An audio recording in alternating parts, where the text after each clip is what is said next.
بسم اللہ الرحمن الرحیم وَإِذْ قَالَ إِبْرَاهِيمُ رَبِّ اجْعَلْ هَذَا الْبَلَدَ آمِنًا وَاجْنُبْنِي وَبَنِيَّ أَن نَّعْبُدَ الْأَصْنَامَ۔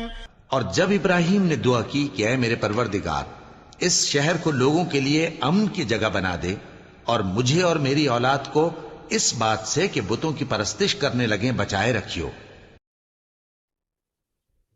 الحمدللہ رب العالمین الرحمن الرحیم مالک یوم الدین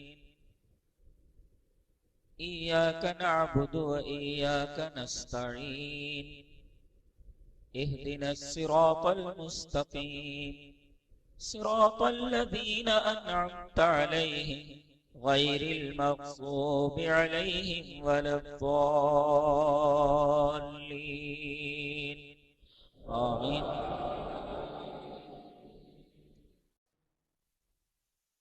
والمرسلات عرفا فالعاصفات عصفا والناشرات نشرا فالفارقات فرقا فالملقيات ذكرا عذرا أو نذرا إنما توعدون لواقع فإذا النجوم طمست وإذا السماء فرجت وإذا الجبال نسفت وإذا الرسل أقتت لأي يوم أجلت ليوم الفصل وما أدراك ما يوم الفصل ويل يومئذ للمكذبين ألم نهلك الأولين ثم نتبعهم الآخرين كذلك نفعل بالمجرمين ويل يومئذ للمكذبين ألم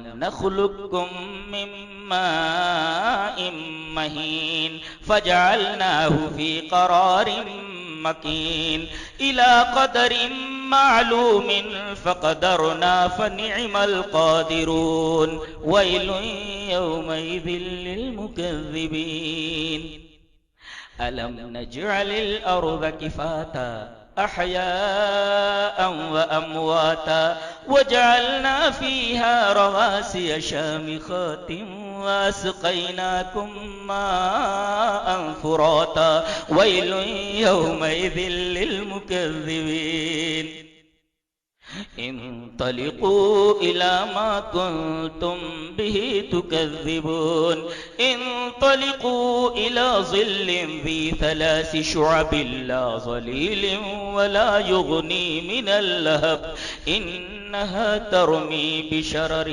كالقصر كأنه جمالة صفر ويل يومئذ للمكذبين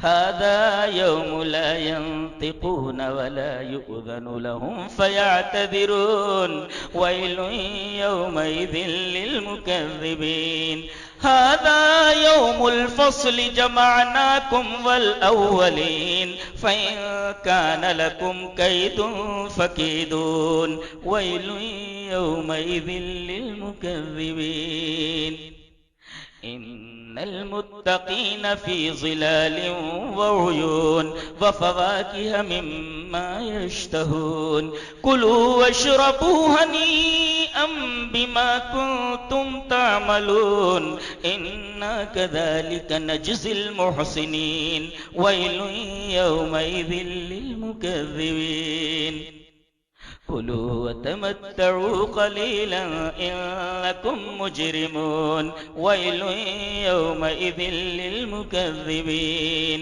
وإذا قيل لهم اركعوا لا يركعون ويل يومئذ للمكذبين فبأي حديث بعده يؤمنون۔ جبکہ آپ کی زندگی کا ایک لمحہ اتنا قیمتی ہے کہ اگر ایک لمحہ زندگی سے نکل جائے تو آپ اس کو پوری کائنات دے کر کے واپس اپنی زندگی میں نہیں لا سکتے، سوائے انسان کے ساری چیزیں اس کی آواز سنتی ہیں۔ ارے مکان جہاں سے آپ لے جا رہے ہیں میت کو، مکان سنتا ہے اس کی آواز، جانور کھڑا ہوا ہے جانور اس کی آواز کو سنتا ہے۔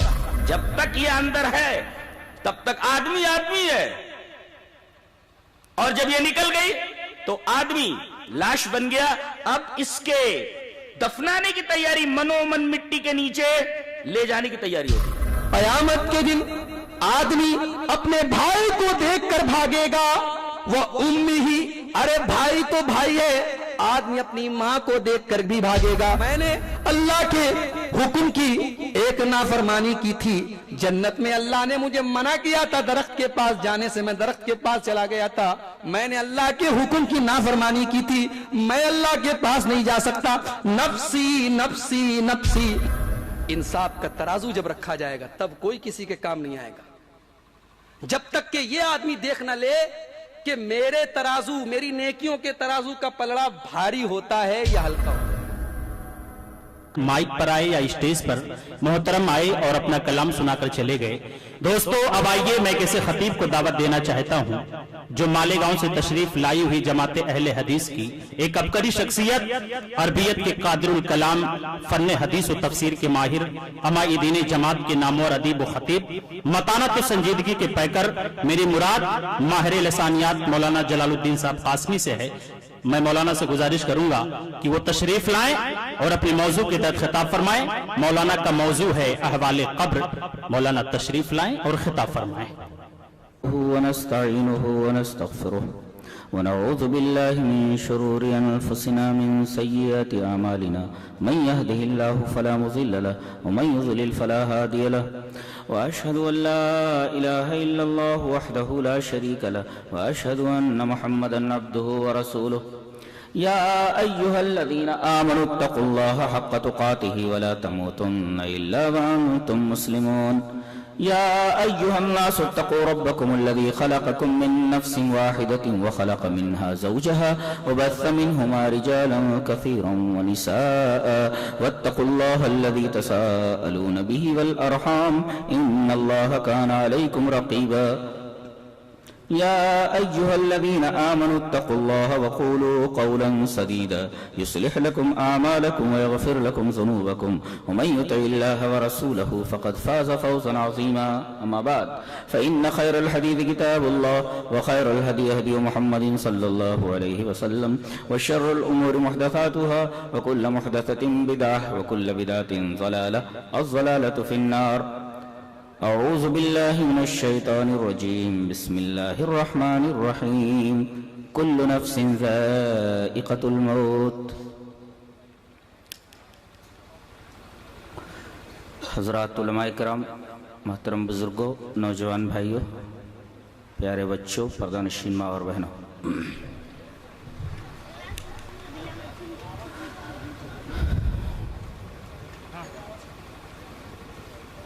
جیسے ہی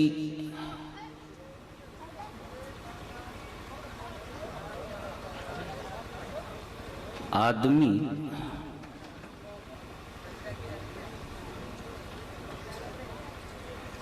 ماں کے پیٹ سے نکلتا ہے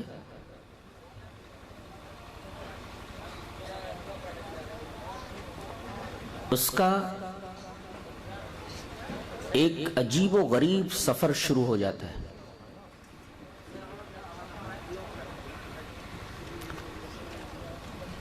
ظاہر ہے کہ سفر میں کچھ چیزوں کی ضرورت پڑتی ہے. سب سے پہلے تو ایک کارڈ ہونا چاہیے. یہاں بھی کارڈ موجود ہے. بولے نام عبداللہ، باپ کا نام آدم علیہ السلام، عبداللہ ابن آدم. عرفیت کیا ہے آپ کی؟ انسان. آپ کی آئیڈینٹی کیا ہے؟ مٹی. کہاں کے رہنے والے ہیں؟ روئے زمین کے. یہ سفر آپ کہاں سے کر رہے ہیں؟ فرودگاہ دنیا سے. جانا کہاں ہے؟ ڈیسٹینیشن کیا ہے؟ میدان حشر. ٹکٹ کنفرم ہے؟ پیسہ لگتا ہے؟ نہیں، فری ہے، لیکن ٹکٹ کنفرم ہے، سیٹ کنفرم ہے. جس ہوائی جہاز سے آپ کو سفر کرنا ہے اس کا کیپٹن ملک الموت ہے، ساتھ میں اس کے کوئی جانے والا نہیں، اس جہاز میں آکسیجن نہیں ہے،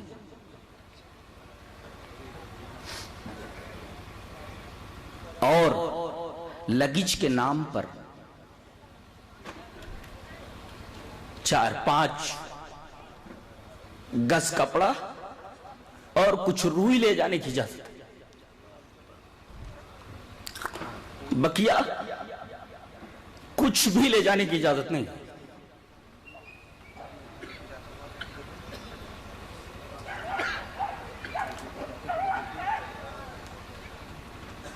فردر انفارمیشن کے لیے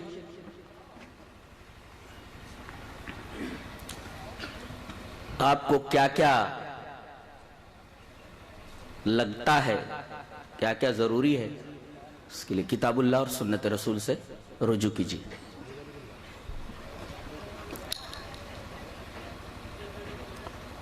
ہر آدمی کو یہ سفر کر رہا ہے۔ خطبہ مسنونہ کے بعد جو میں آیت کریمہ تلاوت کی ہے اس میں یہی بات کہی ہے، کل نفس ذائقۃ الموت۔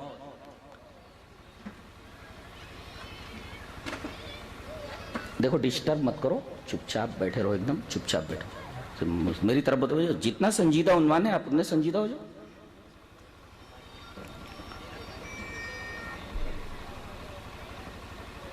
ہر آدمی کو یہ سفر درپیش ہے، کسی بھی مسلک کا ماننے والا ہو، کسی بھی ریلیجن سے متعلق ہو، کسی بھی مذہب کا ماننے والا ہو، بچہ ہو، جوان ہو، بوڑھا ہو، عورت ہو، مرد ہو، ہر ایک کو یہ سفر درپیش ہے، کوئی بچنے والا نہیں ہے۔ یہ کلیہ بتا دیا گیا، کل نفس ذائقۃ الموت، ہر ایک کو یہ سفر طے کرنا۔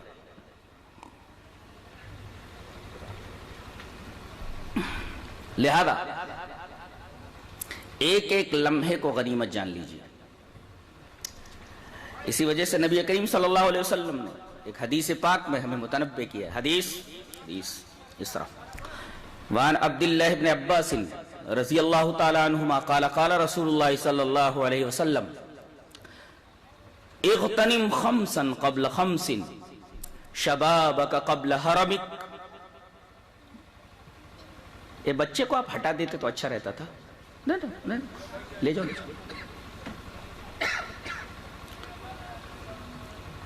ان عبداللہ ابن عباس رضی اللہ تعالی عنہما قال قال رسول اللہ صلی اللہ علیہ وسلم اغتنم خمسا قبل خمس شبابک قبل حرمک وصحتک قبل سقمک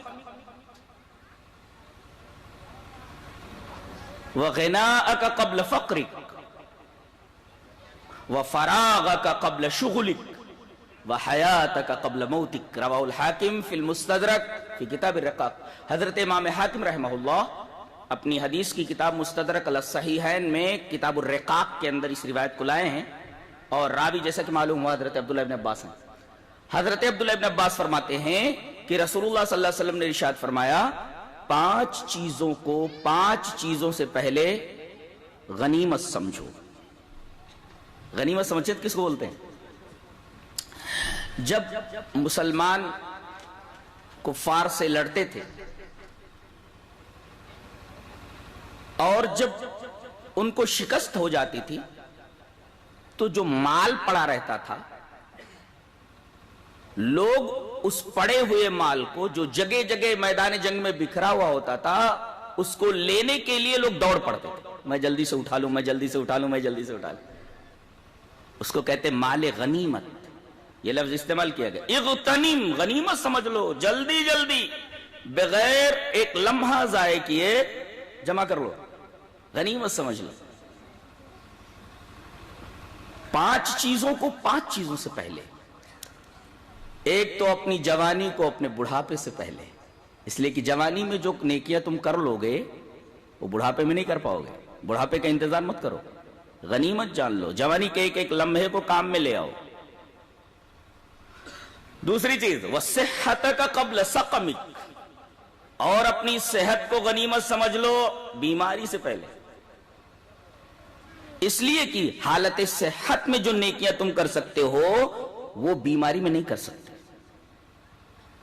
تیسری چیز وَغِنَاءَكَ قَبْلَ فَقْرِكَ، اللہ نے آپ کو پیسے دیے ہیں تو اللہ کی راہ میں خرچ کر ڈالو اس سے پہلے کہ آپ کے ہاتھ میں وہ پیسہ نہ رہے. ابھی ہے، ہو سکتا ہے کہ بچے آپ کو تصرف نہ کرنے دیں. بنایا سب کچھ آپ نے، بچے قابض ہو گئے، اب ان کا حکم چل رہا ہے. تو جب تک آپ کے ہاتھ میں سب کچھ ہے آپ اللہ کی راہ میں اسے خرچ کر ڈالیں اس سے پہلے کہ خرچ کرنے کا وقت آپ کو نہ ملے یا آپ خرچ کرنے پر قادر نہ ہوں. چوتھی چیز وَفَرَاغَكَ قَبْلَ شُغْلِكَ، آپ کو جو خالی وقت ملا ہے اس سے پہلے کہ آپ کسی اور کام میں مشغول ہو جائیں، مشغول ہونے سے پہلے اس خالی وقت کو جو آپ کو ملا ہے آپ اسے کام میں لے لیں. لمحے لمحے کو غنیمت جان لیں اس سے پہلے کہ آپ کسی کام میں مشغول ہو جائیں. پانچویں چیز وَحَيَاتَكَ قَبْلَ مَوْتِكَ، موت سے پہلے اپنی زندگی کو غنیمت سمجھ لو، اس لیے کہ موت تو آنی ہی آنی ہے. کل نفس ذائقۃ الموت، تو زندگی کے جو لمحہ لمحہ ہے موت کے آنے سے پہلے حیات کے اس لمحے لمحے کو غنیمت جان لو. غنیمت جاننے کا مطلب اس کے ایک ایک لمحے سے فائدہ اٹھا لو، بے فائدہ مت چھوڑو.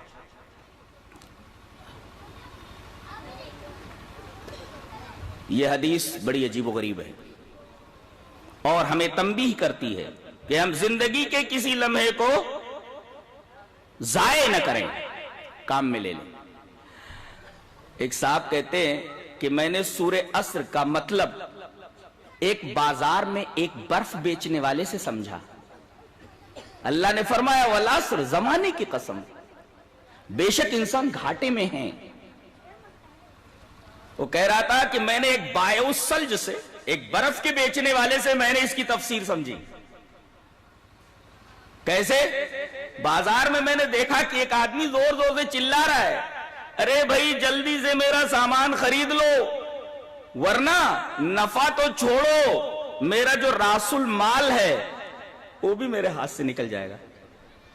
کہتے آگے بڑھ کر کے میں نے دیکھا کہ یہ کیوں چلا رہا ہے کہ میرا مال جلدی جلدی سے لے لو ورنہ نفع تو درکنار، یہ راس المال بھی میرے ہاتھ سے نکل جائے گا. میں نے دیکھا کہ وہ برف بیچ رہا ہے. ایسے ہی انسان کی زندگی برف کی طرح پگھلتی جا رہی ہے. ایک لمحہ جو اس کی زندگی سے مائنس ہو گیا، پوری کائنات دیکھ کر اس لمحے کو واپس لوٹانا چاہو نہیں لوٹا سکتے. سونے سے ہیرے سے بھی زیادہ قیمتی ہے ایک ایک وقت. لوگ بیٹھے ہوئے ہیں، نوجوان کچھ موبائل کے اوپر لگے ہوئے ہیں. Hi dude what are you doing here? I am killing flies, I am killing time.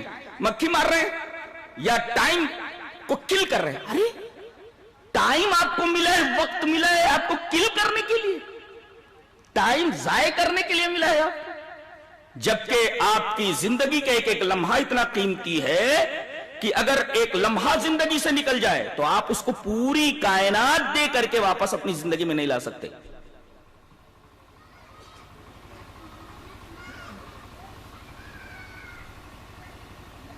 تو زندگی پگھلتی جا رہی ہے. جلدی سے اس کو کام میں لا کر کے اپنی اس زندگی کو موت سے پہلے کارآمد بنا لو. اتنی بات سمجھ میں آ گئی تو اب آگے بڑھتے ہیں. انسان دو چیزوں کا مرکب ہے، دو چیزوں سے مل کر بنا ہے، ایک جسم اور ایک روح. اور آپ کو یہ بتا دوں کہ روح پہلے ہے، جسم بعد میں ہے. اللہ تعالیٰ نے پہلے روحوں کو بنایا ہے اور ہر روح کے اوپر نمبر لگا ہوا ہے کہ یہ روح کس بدن میں جائے گی اور اس آدمی کا نام کیا ہوگا.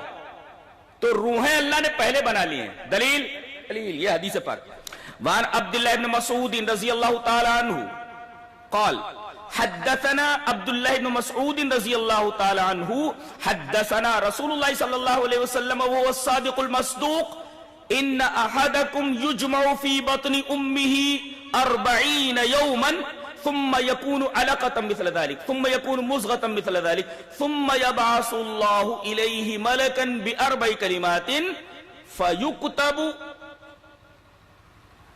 عمله وأجله ورزقه وشقي وسعيد ثم ينفخ فيه الروح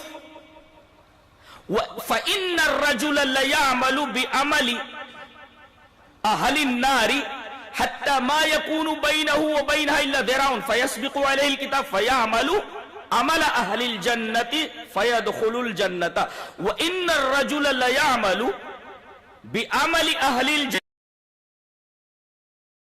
حتى ما يكون بينه وبينها إلا ذراع فيسبق عليه الكتاب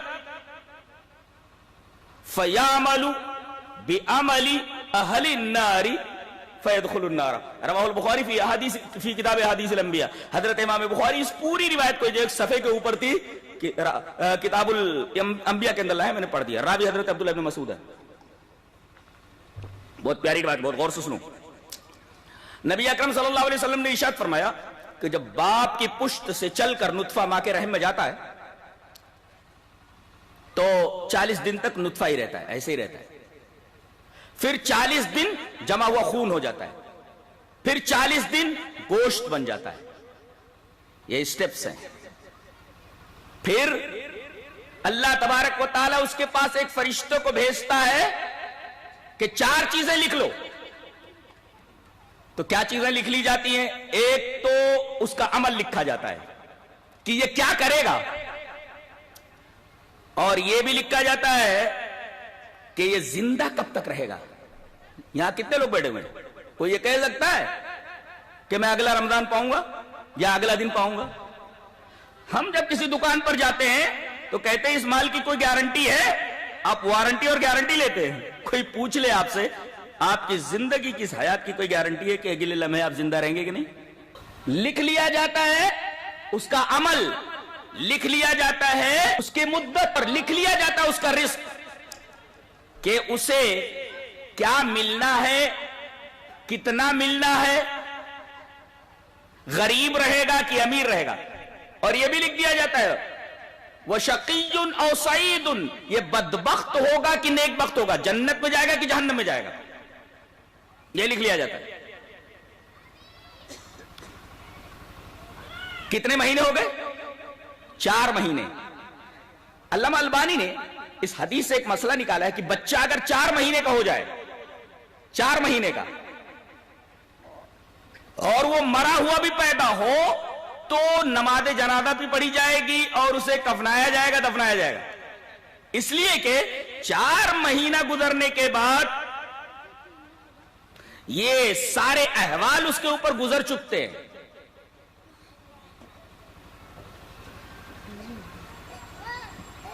اس کے بعد ارشاد فرمایا گیا کہ ایک آدمی جہنمیوں کے عمل کرتا رہتا ہے یہاں تک کہ اس کے اور جہنم کے درمیان صرف ایک ہاتھ رہ جاتا ہے کہ وہ آدمی جنتیوں کے عمل کرنے لگتا ہے اور وہ جنت میں داخل ہو جاتا ہے. اور ایک آدمی جنتیوں کے عمل کرتا رہتا ہے یہاں تک کہ اس کے اور جنت کے درمیان بس ایک ہاتھ کا فاصلہ رہ جاتا ہے اور وہ جہنمیوں کے عمل کرنے لگتا ہے یہاں تک کہ جہنم میں داخل ہو جاتا ہے. اس حدیث سے ایک بات یہ معلوم ہوئی کہ اللہ تبارک و تعالی ماں کے پیٹ میں, ماں کے رحم کے اندر انسان کو پہلے بناتا ہے, روح بعد میں پھونکی جاتی ہے.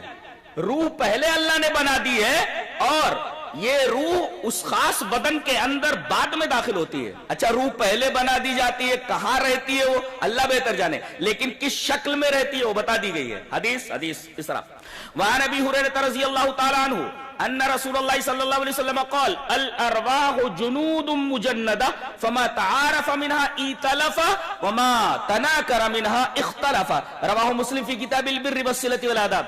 امام مسلم رحمۃ اللہ علیہ اس حدیث پاک کو ایسے ہی کتاب البر کے اندر لائے, راوی حضرت ابو ہریرہ ہیں. حضرت ابو ہریرہ فرماتے ہیں کہ نبی اکرم صلی اللہ علیہ وسلم نے ارشاد فرمایا کہ اللہ تعالی نے تمام روحوں کو بنا رکھا ہے اور وہ جیسے لشکر ہوتا ہے, ایک جگہ جمع رہتے اور ایک لشکری دوسرے لشکری سے ملتا ہے، ایسے ہی ایک روح دوسری روح سے ملتی ہے۔ عالم ارواح میں ایک عالم ہے جہاں روحوں کو اس طرح رکھا گیا ہے کہ جیسے ایک لشکر پڑاؤ ڈالے ہوئے ہو، ایک فوجی دوسرے فوجی سے ملتا ہے، تو اگر وہاں ایک روح کو دوسری روح سے اگر کوئی محبت ہو گئی تو جسم ملنے کے بعد بھی وہ محبت قائم رہتی ہے، اور اگر وہاں روحوں کے درمیان ایک روح کو کسی روح سے نفرت ہو گئی تو وہ پیدا ہونے کے بعد بھی، روح کے جسم میں آ جانے کے بعد بھی آدمی ہوش و حواس میں رہے اور بڑا ہو جائے، جوان ہو جائے تو وہ نفرت قائم رہتی ہے۔ یہ حدیث بھی بتا رہی ہے کہ اللہ تبارک و تعالیٰ نے بدن کے بنانے سے پہلے روحوں کو پہلے بنا رکھا ہے، اور ان روحوں کے اوپر نمبر لگے ہوئے ہیں، جس نمبر کا بدن ہوگا یہ روح اسی جسم کے اندر بھیج دی جاتی ہے، اور یہ روح عالم ارواح کے اندر ہے جیسے جمع شدہ لشکر ہوں۔ تو یہ بات بھی ثابت ہو گئی کہ روحیں پہلے ہیں اور اجسام بعد میں بنائے جاتے ہیں، عالم ارواح پہلے۔ اور اسی کو اللہ تبارک و تعالیٰ نے موت کہا ہے۔ کس کو؟ جب تک روحیں جسم نہیں پاتی تب تک وہ حالت موت میں ہیں۔ آئیے وہ آیت کریمہ پڑھتے ہیں۔ اللہ تبارک و تعالیٰ نے یہاں دو موتیں اور دو زندگیاں بیان فرمائی ہیں۔ کیسے؟ کیف تکفرون باللہ وکنتم امواتا فاحیاکم ثم یمیتکم ثم یحییکم ثم الیہ ترجعون۔ یہاں 4 مرحلے بتائے گئے ہیں۔ ایک تو موت کا، یہ موت کا معاملہ، جب تک روحیں صرف ہیں، ابھی انہیں بدن نہیں ملا تو یہ حالت موت کی ہے۔ اچھا، پھر کیف تکفرون باللہ وکنتم امواتا فاحیاکم، پھر اللہ نے تمہیں زندگی دی، یعنی ان روحوں نے اپنا جسم پا لیا ہے، اب یہ زندگی مل گئی ان کو۔ تو جب تک روحوں نے جسم نہیں پایا ہے، صرف روحیں ہیں، تب تک وہ حالت موت میں ہیں، اور جیسے ہی روحوں کو بدن ملا یہ زندگی کی حالت ہے، فاحیاکم۔ پھر اس کے بعد روح کو بدن سے نکال لیا جاتا ہے، ثم یمیتکم، پھر مر جاتا ہے، یہ دوسری موت ہے۔ ثم یحییکم، پھر اللہ تبارک و تعالیٰ اس روح کو بدن کے اندر ڈال دے گا، یہ چوتھا مرحلہ ہے۔ گویا 2 موتیں اور 2 زندگیاں ہو گئی، اور یہی وجہ ہے کہ اللہ تبارک و تعالیٰ میدان حشر کے اندر جب سوال کرے گا کافروں سے تو وہ یہی کہیں گے، قالوا ربنا امتنا اثنتین واحییتنا اثنتین، اے ہمارے رب۔ یہ سورہ مومن کی آیت ہے کہ اے ہمارے رب تو نے ہمیں 2 زندگیاں دیں اور 2 موتیں دیں، فاعترفنا بذنوبنا، ہمیں اپنے گناہوں کا اعتراف ہے، فہل الی خروج من سبیل، تو اب کیا اس سے بچنے کا اور یہاں سے نکلنے کا کوئی راستہ ہے؟ دیکھیں، یہی 2 موتیں ہیں اور یہی 2 زندگیاں ہیں، تو حیات کس کو کہتے ہیں اور موت کس کو کہتے ہیں سمجھ میں آ گیا۔ جب تک روح بدن سے نہ ملے حالت موت ہے، روح بدن سے مل جائے، کلی طور پر متصل ہو جائے تو یہ زندگی کی حالت ہے۔ اچھا، کلی طور پر بدن سے نکل جائے یہ موت کی حالت ہے۔ اب اگر کوئی ایسی حالت ہو کہ پوری طرح روح بدن سے نہ نکلے تو اسے نہ زندگی کہہ سکتے ہیں نہ اسے موت کہہ سکتے ہیں، جی، جیسے خواب کی حالت ہے۔ آدمی نہ زندہ رہتا ہے اور نہ مرا ہوا رہتا ہے، یہ بیچ بیچ کی حالت ہے۔ یہ جو پلین جا رہا ہے میدان حشر کی طرف، جس کے کیپٹن ملک الموت ہیں، یہ بیچ میں کہیں ہالٹ کرتا ہے، جی ہاں، تھوڑی دیر کے لیے ہالٹ کرتا ہے۔ یہ جہاں تھوڑی دیر کے لیے ہالٹ کرتا ہے اسی کا نام عالم برزخ ہے، اسی کو ہم قبر بولتے ہیں۔ تھوڑی دیر کے لیے ہالٹ کرتا ہے، یہاں رکتا ہے تھوڑی دیر کے لیے۔ یہ جہاز جو اڑا فرودگاہ دنیا سے حشر کے میدان تک پہنچنے سے پہلے تھوڑی دیر یہاں ہالٹ لیتا ہے، ہالٹ لیتا ہے۔ قرآن سے ثابت ہے، جی ہاں، قرآن سے ثابت ہے۔ اس ہالٹ کو، اس اسٹاپ کو قرآن میں بتایا گیا ہے، وَمِن وَرَائِهِمْ بَرْزَخٌ إِلَى يَوْمِ يُبْعَثُونَ، ان کے پیچھے برزخ ہے ان کے اٹھائے جانے تک۔ اس کا مطلب یہ ہوا کہ یہ برزخ، اس کا ایک سرا دنیا سے ملا ہوا ہے اور ایک سرا آخرت سے ملا ہوا ہے، اور یہ حالت بالکل ویسے ہی ہے جیسے نیند کی حالت ہوتی ہے، نہ یہاں پوری زندگی ہے نہ یہاں پوری موت۔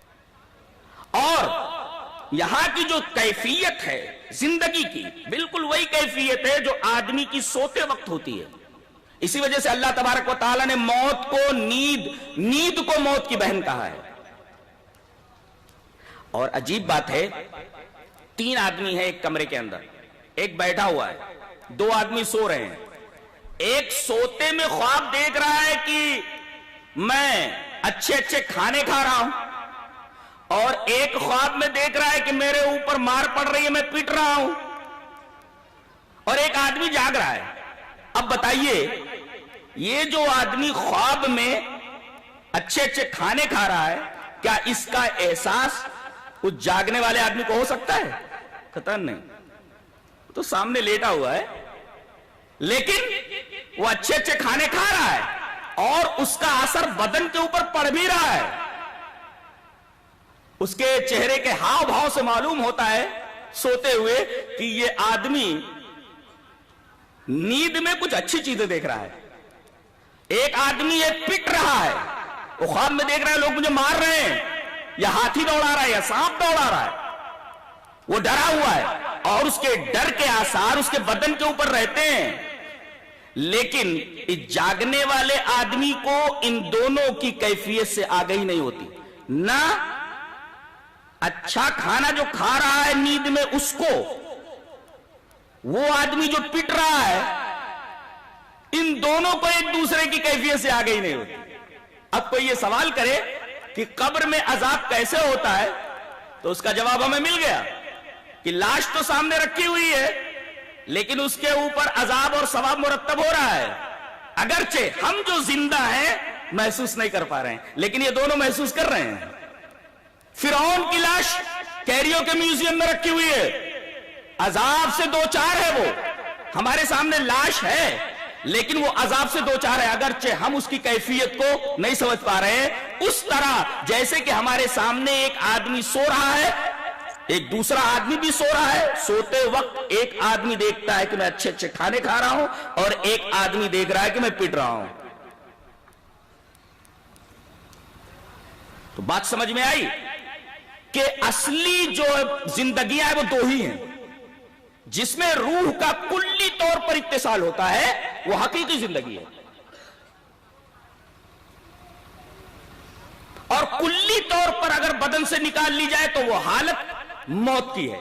لیکن برزخ کی زندگی نہ موت کی ہے اور نہ زندگی کی ہے، بالکل بین کی ایک کیفیت ہوتی ہے جس کا شعور ہمیں نہیں ہے، اور کہہ دیا گیا کہ تم اس کا شعور نہیں کر سکتے. اب اتنا ہی سمجھو جتنا کہ تمہیں سمجھا دیا گیا ہے، اتنا ہی سمجھو جتنا کہ تمہیں سمجھا دیا گیا، اس سے آگے سمجھنے کی کوشش نہ کرو. عجیب بات تو یہ ہے کہ ایک آدمی ابھی قبر میں گیا نہیں اور وہ بول رہا ہے وہ. دلیل یہ حدیث پاک، وعن سعید المقبری ان ابیہ انہو سمع ابا سعید الخدری ان رسول اللہ صلی اللہ علیہ وسلم قال اذا اذعت الجنازة واحتملها الرجال على اعناقهم فإن كانت صالحة قالت قدموني وإن كانت غير صالحة قالت يا ويلها أين يذهبون بها يسمع صوتها كل شيء إلا الإنسان ولو سمعه لصيق. رواه البخاری فی کتاب الجنائز. حضرت امام بخاری اس پوری حدیث کو ایسے ہی بخاری شریف کتاب الجنائز کے اندر لائے. کہتے ہیں کہ جب جنازہ رکھ دیا جاتا ہے، دیکھو آدمی مر گیا، جنازہ رکھ دیا گیا ہے، نہلا دھلا کر کے اسے کھاٹ پہ رکھ دیا گیا ہے. اب وَاحْتَمَلَهَا الرِّجَالُ عَلَىٰ أَعْنَاقِهِمْ، اور لوگوں نے کھاٹ کو، اس جنازے کو میت سمیت اپنے کاندھوں کے اوپر اٹھا لیا ہے. وَاحْتَمَلَهَا الرِّجَالُ عَلَىٰ أَعْنَاقِهِمْ، اس جنازے کو جو نہلا دھلا کر کے کفن پہنا کر کے جو رکھ دیا گیا ہے کھاٹ کے اوپر، اس کھاٹ کو لوگوں نے اپنے کندھوں پر اٹھا لیا ہے. عَلَىٰ أَعْنَاقِهِمْ، اب لے کر چل رہے ہیں. فَإِنْ كَانَ صَالِحَةً، اگر یہ مرنے والا آدمی نیک ہے تو قالت، تو بولتا ہے، کیا بولتا؟ قدمونی، ارے مجھے جلدی جلدی لے چلو، میری نعمتیں میرا انتظار کر رہی ہیں. ایک بات معلوم ہوئی کہ مرنے والے کو اپنا انجام معلوم ہے. اگر نیک ہے تو یہ سمجھ جاتا ہے کہ میرے لیے نعمتیں تیار ہے، تبھی تو کہتا ہے فَإِن كَانَتْ صَالِحَةً قَالَتْ قَدِّمُونِي، ارے مجھے جلدی سے یہاں سے لے چلو، نعمتیں میرا انتظار کرے. جلدی کیوں مچا رہا ہے؟ اس کا مطلب ہے اسے انجام معلوم ہے کہ وہاں نعمتیں ہیں میرے منتظر. اچھا وَإِن كَانَتْ غَيْرَ صَالِحَةٍ، اگر وہ نیک نہیں ہے، برا آدمی ہے، تو کہتے یا وَيْلَهَا أَيْنَ يَذْهَبُونَ بِهَا، ہائے مجھے کہاں لے جا رہے ہو، اس لیے کہ اس کو انجام اپنا معلوم ہے کہ بڑی مار پڑنے والی ہے وہاں. أَيْنَ يَذْهَبُونَ بِهَا، ہائے افسوس، ہائے میری تباہی، ہائے میری تباہی، واللہ یعنی میں تباہ ہو گیا ہوں، ہائے میری، یا وَيْلَهَا، ہائے میری تباہی، أَيْنَ يَذْهَبُونَ بِهَا، ہائے مجھے کہاں لے جا رہے ہو. اور یہ ایسے نہیں بول رہا ہے بلکہ اس کی آوازیں سنی جا رہی ہیں. یہ جو بول رہا ہے کون سن رہا ہے؟ یسمع صوتها کل شیء الا الانسان، سوائے انسان کے ساری چیزیں اس کی آواز سنتی ہیں. ارے مکان جہاں سے آپ لے جا رہے ہیں میت کو، مکان سنتا ہے اس کی آواز، جانور کھڑا ہوا ہے جانور اس کی آواز کو سنتا ہے، ساری چیزیں اس کی آواز کو سنتی ہیں. انسان کیوں نہیں سنتا؟ وَلَوْ سَمِعَهُ لَصَيْقَ، اگر سن لے تو مر جائے. صحیح مانے بے ہوش ہو جائے، بے ہوش ہو کر مر جائے. اسی وجہ سے اسے یہ آواز نہیں سنائی جاتی. اس کا مطلب وہ بولتا ہے، ساری چیزیں حقیقت میں سنتی ہیں، مجازن نہیں، حقیقت میں سنتی ہیں. صرف انسان نہیں سنتا، اگر سن لے تو مر جائے. تو یہاں تو مردہ بول رہا ہے. یہ بولنا کیسا ہے؟ ساری چیزیں سن لے، صرف انسان نہیں سن رہا ہے. کیا ہم اس کے ہونٹ ہلتے ہوئے دیکھتے ہیں؟ ارے جب آدمی بولتا ہے تو اس کے ہونٹ ہلتے ہیں، اور بولنے کے لیے زندگی چاہیے. بغیر زندگی کے آدمی بولے گا کیسے؟ دیکھو اس کے اندر ایک زندگی ہے، اور بغیر ہونٹ ہلے وہ بول رہا ہے، اور اس کی آواز سنی جا رہی ہے. صرف انسان نہیں سن پا رہا ہے، بقیہ سب سن رہے ہیں. اس کا مطلب وہ زندگی سے متصف ہے، بغیر ہونٹ ہلائے بول رہا ہے. یہاں آدمی جب بولتا تو ہونٹ ہلتے ہیں، لیکن وہاں وہ بول رہا ہے ہونٹ نہیں ہل رہے، جبکہ اس کی آواز سنی جا رہی ہے. پتہ یہ چلا کہ وہ ایک زندگی ہے. بتائیے اس زندگی کو ہم کیسے سمجھیں؟ کچھ سمجھ میں آ رہی ہے؟ یہ زندگی بول بھی رہا ہے بغیر ہونٹ ہلے. ایک زندگی ہے، اس لیے کہ بولنے کے لیے زندگی ہونی چاہیے، لیکن ہونٹ بھی نہیں ہل رہے، بول بھی رہا ہے، آواز سنی بھی جا رہی ہے، سننے والے سن رہے ہیں. یہ کیسی زندگی ہے؟ پتہ چلا زندگی ہے، لیکن اس زندگی کا شعور تمہیں نہیں دیا گیا ہے. یہ ایک دوسرا عالم ہے. مرا آدمی ایک دوسرے عالم میں پہنچ گیا. اگرچہ میت تمہارے سامنے ہے، لیکن حقیقت میں وہ برزخی زندگی سے متصف ہے، وہ زندہ ہے وہ. لیکن یہ کون سی زندگی ہے ہمیں معلوم نہیں. بَلْ أَحْيَاءٌ وَلَكِنْ لَا تَشْعُرُونَ، یہ زندگی ہے، مگر اس زندگی کی کیفیت کیا ہے اس کا شعور تمہیں نہیں دیا گیا ہے. جتنا بتا دیا گیا ہے اسی پر اکتفا کرو.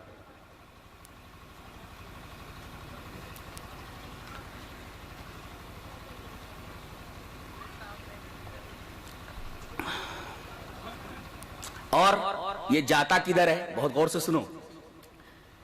یہ زندگی میں رہتا کدھر ہے؟ اسی قبر میں، جس کو ہم قبر کہتے ہیں، وہی زمینی گڑھا جہاں اس کو رکھ دیا گیا، وہی اس کی جگہ ہے. جی وہی اس کی جگہ ہے، وہی رہتا ہو. بعض لوگ کہتے ہیں ایک برزخی قبر ہے. یہ منہج سلف کے خلاف عقیدہ ہے. وہ منافق مر گیا تھا عبداللہ ابن ابی، اور نبی کریم صلی اللہ علیہ وسلم نے اس کی نماز جنازہ پڑھ دی تھی، تو حکم ہوا وَلَا تَقُمْ عَلَىٰ قَبْرِهِ، اس کی قبر کے اوپر مت کھڑے ہوئیے. اس کا مطلب اس کی قبر ہے وہ، جہاں وہ زمینی گڑھا ہے، جہاں اس کو دفن کیا گیا ہے. وہ برزخی قبر نہیں ہے بلکہ وہی قبر ہے. یہی وجہ ہے کہ آپ گھر سے السلام علیکم یا اہل القبور نہیں بول سکتے. آپ جب قبرستان جائیں گے تب آپ وہاں السلام علیکم یا اہل القبور یہ کہہ سکتے ہیں. ایک حدیث جس کے اوپر کچھ ضعف کا بھی حکم ہے، لیکن مسلم شریف کی روایت سے مل کر کے وہ مانن صحیح ہو جاتی ہے. آئیے وہ حدیث پڑھتے ہیں. حدیث اس طرح: وعن ابن عباس رضی اللہ تعالیٰ عنہما قال مر رسول اللہ صلی اللہ علیہ وسلم بقبور المدینہ فاقبل علیہم بوجہہ فقال السلام علیکم یا اہل القبور یغفر اللہ لنا ولکم انتم سلفنا ونحن بالاثر. رواہ الترمذی فی کتاب الجنائز. حضرت امام ترمذی اس حدیث پاک کو ایسے کتاب الجنائز کے اندر لائے. راوی حضرت عبداللہ ابن عباس ہے. حضرت عبداللہ ابن عباس فرماتے ہیں کہ رسول اللہ صلی اللہ علیہ وسلم مدینہ کی قبروں سے گزرے اور آپ نے ان قبروں کی طرف اپنا چہرہ پھیرا اور کہا السلام علیکم یا اہل القبور، سلامتی ہو تمہارے اوپر ہے قبر والو. آپ یہاں ایک سوال کر سکتے ہیں کہ اے قبر والو کیوں کہا گیا؟ کیا یہ یا لگانے سے کیا قبر والے سنتے ہیں؟ نہیں، اس لیے کہ یا کہیں کہیں لایا جاتا ہے، پکارنا مقصد نہیں ہوتا. مثلا آپ قرآن پڑھ رہے ہیں، اب اس میں ہے یا ایھا الذین آمنوا، اے ایمان والو. تو کیا آپ تمام مومنوں کو بلا رہے ہیں جو لوگ ایمان لے آئے ہیں کہ چلو میرے پاس آ جاؤ؟ یہ مطلب تھوڑی ہوتا اس کا. آپ تو خالی پڑھ رہے ہیں، حکایت کر رہے ہیں جیسا اللہ نے کہا ہے، بس ہم ویسے ہی پڑھ رہے ہیں. یا ایھا الذین آمنوا، اے ایمان والو. تو ہم کس کو بلا رہے ہیں؟ میں قرآن میں پڑھ رہا ہوں یا ایھا الذین آمنوا، یا ایھا الناس، اے لوگو. تو اے کہہ کر کے آپ کس کو بلا رہے ہیں؟ آپ کا یہ مطلب ہوتا ہے کہ جتنے مومن ہیں سب میرے پاس آ جائیں، میں قرآن پڑھ رہا ہوں. یہ مطلب تھوڑی ہوتا ہے. ایسے ہی یا کہہ کر کے یہ دعا کی جاتی ہے، سلامتی ہو تمہارے اوپر ہے قبر والو. یہ سلام دعا ہے، سلام تحیہ نہیں ہے. سلام تحیہ میں ہوتا ہے جب سامنے آدمی ہوتا ہے تو کہتے ہیں السلام علیکم، تو دوسرا جواب دیتا ہے وعلیکم السلام. اور جواب دینے کے لیے سلام تحیہ کے لیے سامنے آدمی کا حاضر ہونا ضروری ہے. لیکن اگر آدمی حاضر نہ ہو تو یا اگر لگا کر بولا جائے تو اس کا یہ مطلب ہوتا ہے کہ آدمی اس کے لیے دعا کر رہا ہے. السلام علیکم یا اہل القبور. اس کا یہ مطلب نہیں کہ مردے سن رہے ہیں اور قبر میں ہماری آواز پہنچ رہی ہے. اس کا یہ مطلب نہیں ہے.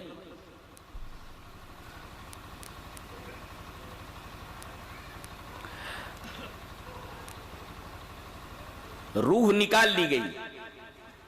جا آپ سے ایک بات پوچھوں، روح کدھر سے ڈالی جاتی ہے اور نکلتی کس طرف سے؟ کسی کو معلوم ہے تو بتاؤ. کس کو معلوم ہے؟ ہاتھ اٹھاؤ. نہیں معلوم. روح ڈالی کس طرف سے جاتی ہے اور نکلتی کس طرف سے؟ نہیں معلوم. میں حدیث پڑھتا ہوں. حدیث کس طرح؟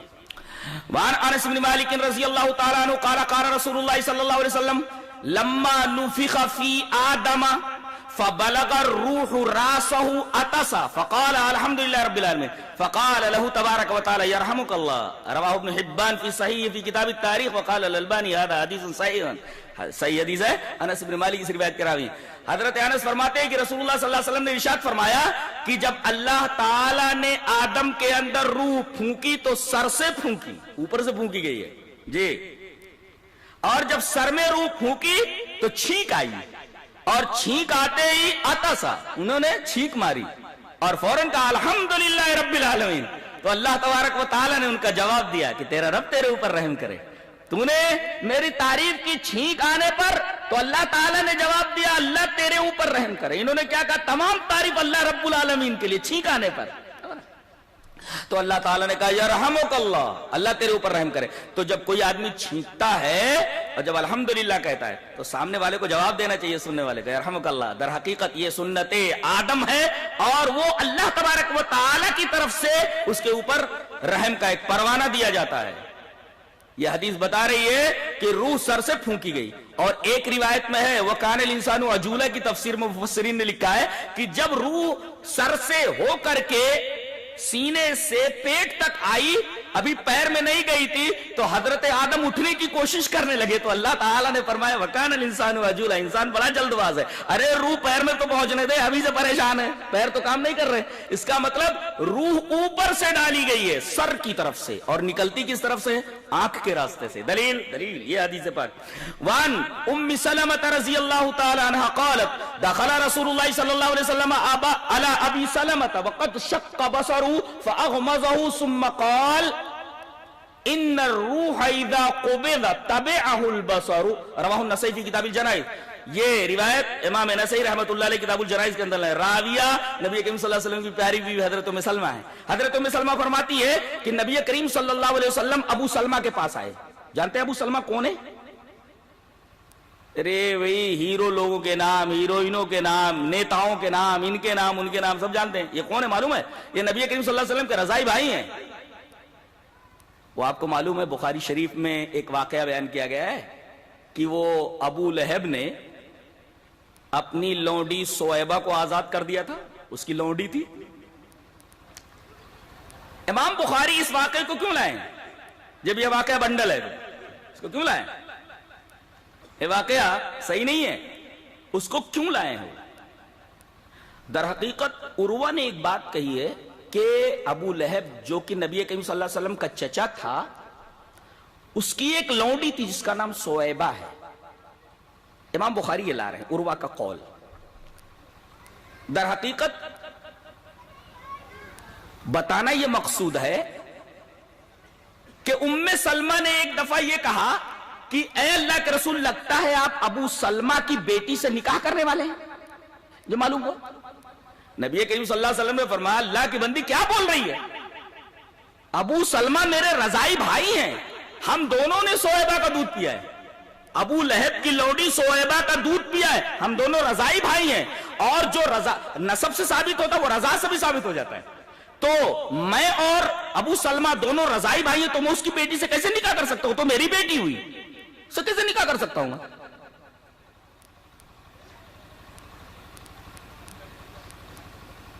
تو یہ وہی ابو سلمہ ہے. نبی کریم صلی اللہ علیہ وسلم کی زندگی میں ان کا انتقال ہو گیا تھا. جب آپ کو خبر ملی کہ ابو سلمہ کا انتقال ہو گیا ہے تو آپ تشریف. اور جہاں تک ابو لہب کی لوڈی کی آزادی کا معاملہ ہے، میری تحقیق کے مطابق اس نے نبی کی پیدائش پر اپنی لوڈی آزاد نہیں کی ہے. یہ تو ہجرت کے بعد اپنی کسی مطلب سے اس نے آزاد کیا تھا. جی ارے اس نے تو بہت دنوں تک اس لوڈی کو آزاد نہیں کیا تھا. حضرت خدیجۃ الکبریٰ زندہ تھی، ایک مرتبہ ریکویسٹ کیا، کہا کہ اے ابو لہب، یہ جو تیری لوڈی سویبہ ہے اس کو آزاد کر دے، اس لیے کہ یہ نبی کی ماں ہے. ارے نبی کا دودھ، نبی نے دودھ پیا، اس کا تو یہ نبی کی ماں ہو گئی، اس لوڈی کو آزاد کر دو. اس بدبخت نے صاف انکار کر دیا کہ میں نہیں آزاد کرتا. کہتے ہیں کہ جب نبی کریم صلی اللہ علیہ وسلم پیدا ہوئے تو مارے خوشی کے اس نے سویبہ کو آزاد کر دیا. صحیح نہیں ہے یہ. خدیجۃ الکبریٰ نے باقاعدہ ریکویسٹ کیا تھا کہ اب یہ نبی کی ماں ہے، آزاد کر دے. بدبخت نے صاف انکار کر دیا، میں آزاد نہیں کرتا. بلکہ اس نے کہا بعد ما ہاجر نبی صلی اللہ علیہ وسلم الی المدینہ، مدینہ کی طرف جب آپ نے ہجرت کی تو اپنے کسی مطلب سے اس نے آزاد کیا تھا. بہرحال تو ابو سلمہ کا انتقال ہو گیا. نبی کریم صلی اللہ علیہ وسلم آئے، دیکھا کہ ان کی آنکھیں کھلی ہوئی ہیں. وقد شق بصرہ، آنکھیں پھٹی ہوئی ہیں. نبی کریم صلی اللہ علیہ وسلم نے ان کی آنکھیں بند کر دی. اس کا مطلب آنکھ پھٹی ہو تو آنکھوں کو بند کر دینا چاہیے. تو نبی کریم صلی اللہ علیہ وسلم نے دیکھا کہ ان کی آنکھیں کھلی ہوئی ہیں، آنکھیں پھٹی ہوئی ہے، اور آپ نے آنکھیں ان کی بند کر دی، ڈھانپ دی. پھر آپ نے یہ ارشاد فرمایا ان الروح اذا قبض، جب ملک الموت روح قبض کرتے ہیں تو آنکھ اس کا پیچھا کرتی ہے، کہ ادھر سے نکلتی ہے روح تو ڈالی جاتی ہے، سر سے نکلتی ہے آنکھ کی طرف سے، اور جیسے یہ نکل جاتی ہے انسان بے قیمت ہو جاتا ہے، ویلیو لیس ہو جاتا ہے. جب تک یہ اندر ہے تب تک آدمی آدمی ہے، اور جب یہ نکل گئی تو آدمی لاش بن گیا. اب اس کے دفنانے کی تیاری، منو من مٹی کے نیچے لے جانے کی تیاری ہوتی ہے. اب یہ قبر میں پہنچ گیا، دفن کر دیا گیا. اللہ اکبر. صحابہ کرام میں حضرت عثمان اس معاملے میں بہت سنجیدہ تھے. آئیے وہ حدیث دیکھ لیتے ہیں جسے امام ابن ماجہ رحمۃ اللہ علیہ کتاب الزہد کے اندر لرزہ دینے والی حدیث ہے. پہلے حدیث پڑھتا ہوں. حدیث اس طرح: وعن حانی مولا عثمان رضی اللہ تعالیٰ عنہ قال کان النبی صلی اللہ علیہ وسلم کان عثمان رضی اللہ تعالی عنہ اذا وقف على قبر يبكي حتى يبل لحيته فقيل له تذكر الجنة والنار فلا تبكي وتبكي من هذا؟ قال ان رسول الله صلى الله عليه وسلم قال ان القبر اول منازل الاخرة فإن نجا منه فما بعده ايسر وإن لم ينجو منه فما بعده اشد منه. قال وقال رسول الله صلى الله عليه وسلم ما رأيت منظرا قط الا والقبر افظع منه. رواه ابن ماجہ فی کتاب الزہد. حضرت امام ابن ماجہ اس حدیث پاک کو ایسے کتاب الزہد کے اندر لائے. راوی حضرت حانی ہے جو حضرت عثمان غنی رضی اللہ تعالیٰ عنہ کا آزاد کردہ غلام ہے. وہ کہتے ہیں کہ میں نے اپنے آقا کو، حضرت عثمان کو دیکھا کہ یہ جب کسی قبر کے پاس سے گزرتے تو ٹھہر جاتے. دیکھا کہ یہ قبر ہے، آپ کھڑے وہاں کھڑے ہو جاتے اور اتنا روتے کہ اپنی داڑھی کو تر کر لیتے. حتی یبل لحیتہ، بل یبل میں نے تر کر لینا، ابتلا میں نے تر ہو جانا. تو اپنی داڑھی کو تر کر لیتے، اتنا روتے کہ داڑھی بھیگ جاتی، اسی قبر کے پاس کھڑے ہو کر روتے روتے. آپ سے سوال کیا گیا تذکر الجنت والنار، جہنم کا تذکرہ کیا جاتا ہے؟ ان کو جگا دو، یہ شاید بہت دور اوپر جا رہے ہیں، کہیں دور. تذکر الجنت والنار، ایک لگا کر سیدھے بیٹھو.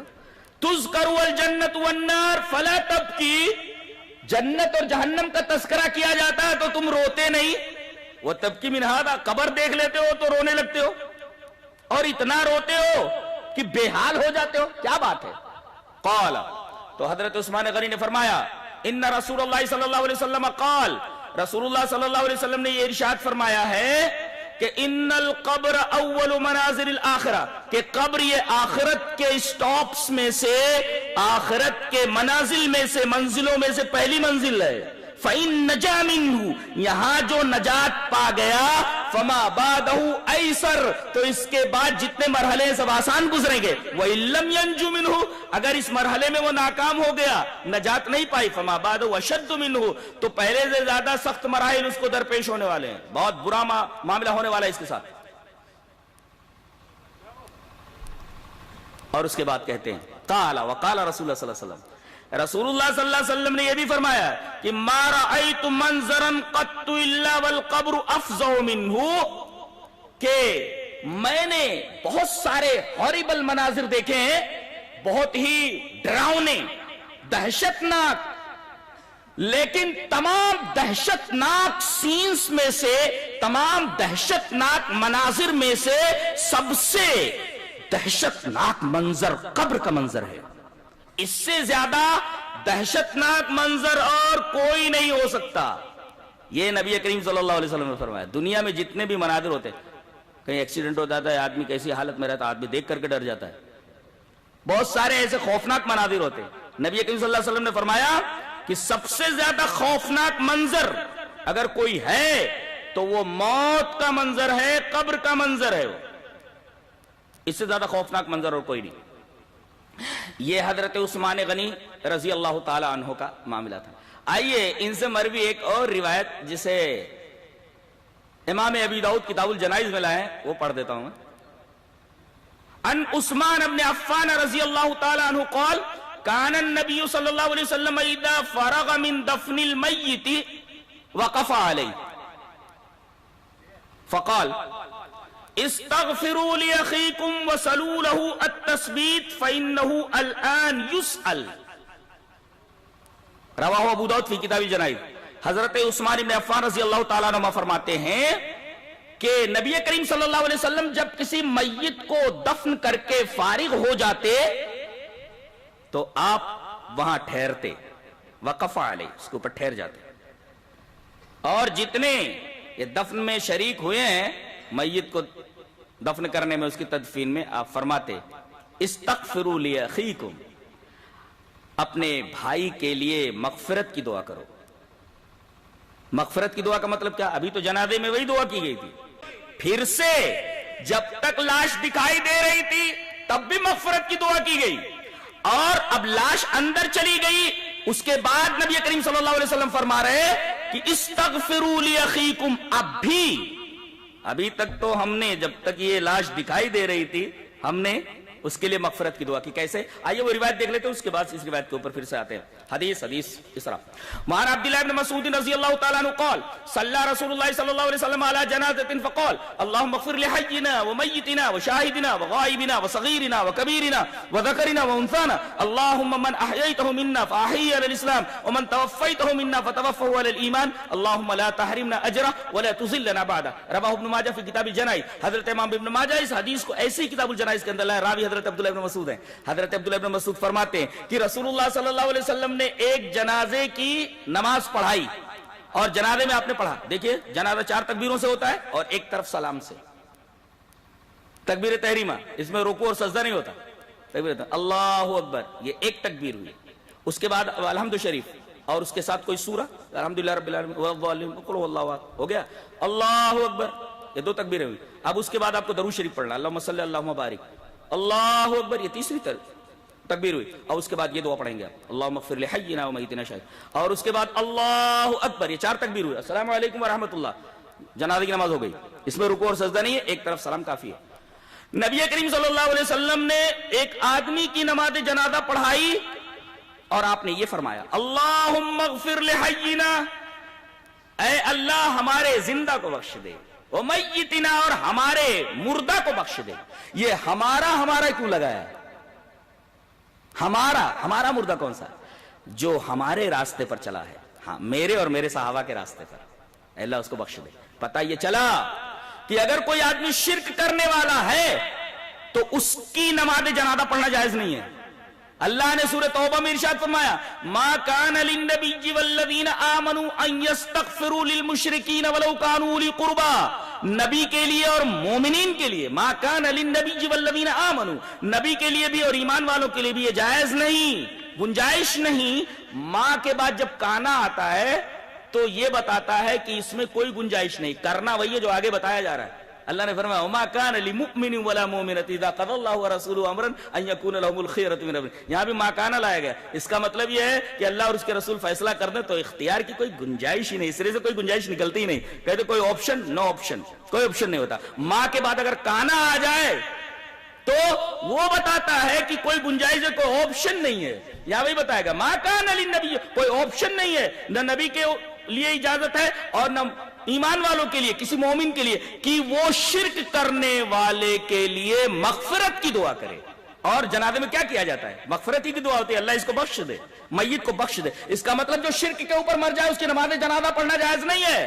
اور اللہ اکبر، توحید والا اگر کتنا بھی گنہگار ہو مر گیا تو آپ اس کی نماز جنازہ پڑھ سکتے ہیں، اس کے لیے مغفرت کی دعا کر سکتے ہیں۔ یہاں تک کہ توحید کا تو عالم یہ ہے کہ اگر 40 آدمی وہ موحد ہوں، اللہ کے ساتھ شریک نہ کرتے ہو، اگر کسی کی نماز جنازہ پڑھ دے تو اللہ ان کی سفارش کو یا مغفرت کی جو سفارش کو قبول کر لیتا ہے۔ دلیل یہ حدیث پاک وعن ابن عباس رضی اللہ تعالیٰ عنہما قال سمعت النبي صلی اللہ علیہ وسلم يقول ما من مسلم يموت فيقوم على جنازته 40 رجلا لا يشركون بالله شيئا الا شفعوا فيه، رواه ابو داؤد في کتاب الجنائز۔ حضرت امام ابی داؤد اس حدیث پاک کو اسی کتاب الجنائز کے اندر لائے۔ راوی حضرت عبداللہ ابن عباس ہے۔ حضرت عبداللہ ابن عباس فرماتے ہیں کہ میں نے نبی کریم صلی اللہ علیہ وسلم کو یہ فرماتے سنا کہ کوئی بھی مسلمان مر جائے توحید والا اور اس کی نماز جنازہ 40 ایسے آدمی پڑھ دے جو اللہ کے ساتھ شرک نہ کرتے ہوں، تو ان 40 آدمیوں کی جو اللہ کے ساتھ شرک نہ کرتے ہوں نماز جنازہ میں جو مغفرت کی دعا مانگتے ہیں مردے کے لیے، ان کی سفارش قبول کر لی جاتی ہے۔ اس کا مطلب یہ ہوا کہ یہ جو جنازہ پڑھنے والے ہوتے ہیں امام کے ساتھ یا تنہا، یہ در حقیقت مغفرت کی دعا کرتے ہیں، اور جو شرک کرنے والا ہو اس کے لیے جنازہ پڑھنا جائز نہیں ہے، اور ظاہر ہے کہ اس کے اندر مغفرت کی بات ہوتی ہے اور مغفرت جائز نہیں ہے۔ یہاں تک کہ آپ کی والدہ کے بارے میں نبی کریم صلی اللہ علیہ وسلم نے اپنی والدہ کے تعلق سے اجازت مانگی تھی کہ اے اللہ مجھے اجازت دے کہ میں اپنی والدہ آمنہ کے لیے بخشش کی دعا مانگوں کہ اللہ میری ماں کو بخش دے، اجازت نہیں دی گئی۔ دلیل یہ حدیث پاک وعن ابی ہریرہ رضی اللہ تعالی عنہ قال زار النبی صلی اللہ علیہ وسلم قبر امه فبكى وابكى من حوله فقال استاذنت ربي في ان استغفر لها فلم يؤذن لي واستاذنت في ان ازور قبرها فاذن لي فزوروا القبور فانها تذكر الموت، رواه مسلم في کتاب الجنائز۔ حضرت امام مسلم اس حدیث پاک کو اسے کتاب الجنائز کے اندر لائے، راوی حضرت ابو ہریرہ ہے۔ حضرت ابو ہریرہ فرماتے کہ نبی اکرم صلی اللہ علیہ وسلم نے اپنے ماں کی قبر کی زیارت کی۔ نبی کی ماں کی قبر کدھر ہے؟ کس طرف ہے؟ کہاں ہے؟ نہیں معلوم؟ جنت البقیع میں ہے کیا؟ نہیں نا؟ پھر کدھر ہے؟ در حقیقت نبی کریم صلی اللہ علیہ وسلم کی جو ماں ہیں آمنہ اور حضرت عبداللہ کی جو لونڈی ہیں،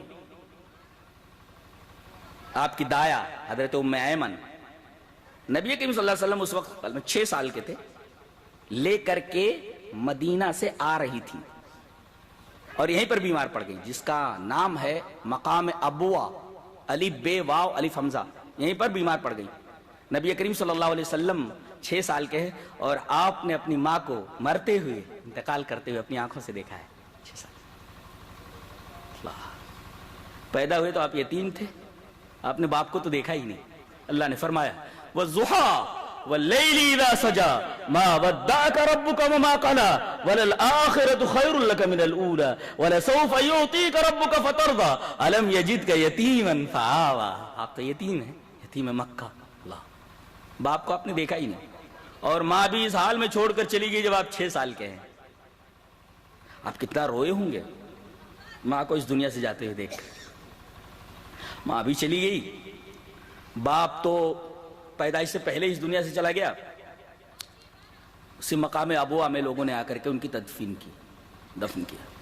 جب آپ نبی بنائے گئے تو آپ اپنی ماں کی قبر کے اوپر آئے اور آتے ہی رو پڑے.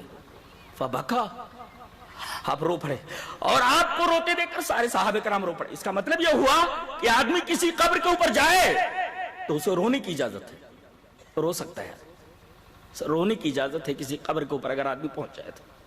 اور دوسری یہ بات معلوم ہے کہ قبروں کی زیارت ضروری ہے، کرنا چاہیے. زار النبی صلی اللہ علیہ وسلم قبر امہ، نبی کریم صلی اللہ علیہ وسلم نے اپنے ماں کی قبر کی زیارت فرمائی. اور جیسے ہی آپ قبر کے اوپر آئے، عام آدمی کسی آدمی کی قبر کے اوپر پہنچتا ہے تو دنیا کی بے ثباتی، اس کی انسٹیبلٹی، اور کہ ہم کو بھی اسی جگہ آنا ہے، کسی بھی قبر کو دیکھ کر کے آدمی ویسے بھی پریشان ہو جاتا ہے. چاہے جائے کہ اپنی ماں کی قبر کے اوپر آئے، اور وہ بھی نبی جو بہت رحیم ہوتا ہے. بتائیے ایک عام آدمی جو اپنی ماں سے محبت کرتا ہے، نبی اپنی ماں سے کتنی محبت کرتا ہوگا، اندازہ لائیے. اس لیے کہ نبی سے زیادہ رحم دل کوئی ہوتا ہی نہیں ہے، وہ تو سراپا رحمت ہوتا ہے. اللہ تعالیٰ نے خطاب بھی دے دیا، وما ارسلناک الا رحمۃ للعالمین، اے ہمارے حبیب ہم نے آپ کو پوری کائنات کے لیے رحمت بنا کر کے بھیجا ہے. بڑے رحیم ہوتے ہیں آپ، بڑے رحیم ہیں. آپ قبر کے اوپر آئے اور زار و قطار رو پڑے. صحابہ کرام نے آپ کو روتے دیکھا تو آپ کو روتے دیکھ کر کے یہ بھی لوگ رو پڑے. جب تھوڑا رونا کم ہوا تو آپ صلی اللہ علیہ وسلم نے ارشاد فرمایا، سنو، استاذنت ربی فی ان استغفر لها فلم یؤذن لی، میں نے اپنے رب سے اجازت مانگی کہ کیا میں اپنی ماں کے لیے بخشش کی دعا کر سکتا ہوں، ان استغفر لها، مغفرت کی دعا مانگ سکتا ہوں، فلم یؤذن لی، اجازت نہیں دی گئی. دیکھو لوگ کہتے ہیں کہ نبی مختار ہوتا ہے، جو چاہے کرے. یہاں دیکھیے اپنی ماں کے تعلق سے مغفرت کی دعا مانگنے کی اجازت چاہ رہے ہیں، اللہ کہہ رہا ہے ہم اجازت نہیں دیتے آپ کو. آپ نے فرمایا پھر میں نے اپنے ماں کی قبر کے زیارت کی اجازت مانگی کہ ٹھیک ہے مغفرت کی تو اجازت، مغفرت مانگنے کی اجازت نہیں دے رہا ہے، اے میرے رب کیا میں اپنی ماں کی قبر پر جا سکتا ہوں، زیارت کر سکتا ہوں؟ فأذن لی، اللہ نے اجازت دے دی. ایک نقطہ اور بھی معلوم ہوا کہ نبی اس وقت تک کوئی کام نہیں کرتا جب تک کہ اللہ کی طرف سے اجازت نہ ہو.